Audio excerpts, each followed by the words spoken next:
آج محرم الحرام کی 1 تاریخ ہے اور آج محرم کی 1 تاریخ کو حضرت عمر فاروق رضی اللہ عنہ کی شہادت ہوئی۔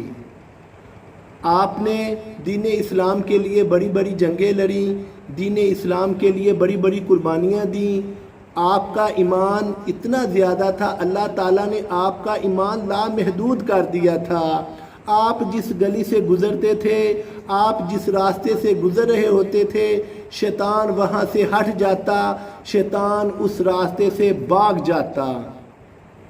آپ خلیفہ دوم تھے اور آپ نے اپنی خلافت میں تمام تر ذمہ داریاں احسن طریقے سے ان کو نبھایا۔ آپ راتوں کو گشت کیا کرتے تھے کہ کہیں میرے دور حکومت میں ایک کتا بھی پیاسا نہ مر جائے۔ سبحان اللہ، آپ نبی کریم کے وہ صحابی تھے جن کا نام 10 مبشرہ میں بھی تھا۔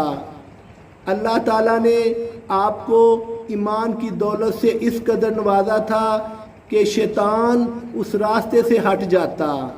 اور آج ہم اپنی زندگیوں کی طرف دیکھیں، ہم اس قدر مصروف ہو چکے ہیں دنیا داری میں، پیسے کے پیچھے بھاگ رہے ہیں کہ ہمیں اپنے پیدا کیے جانے کا اصل مقصد اس کا پتہ ہی نہیں، ہمیں فکر ہی نہیں ہمیں کیوں پیدا کیا گیا۔ ہمیں اپنی آخرت کی تیاری کرنی ہوگی۔ یہ دنیا عارضی ہے، ہماری زندگی عن قریب ہم سے لے لی جائے گی جس کا ہمیں کوئی علم نہیں۔ ہمیں نبی کریم صلی اللہ علیہ وآلہ وسلم کی شریعت کے مطابق زندگی بسر کرنا ہوگی۔ اللہ مجھے اور آپ کو ان باتوں پر عمل کرنے کی توفیق عطا فرمائے۔ آمین ثم آمین یا رب العالمین۔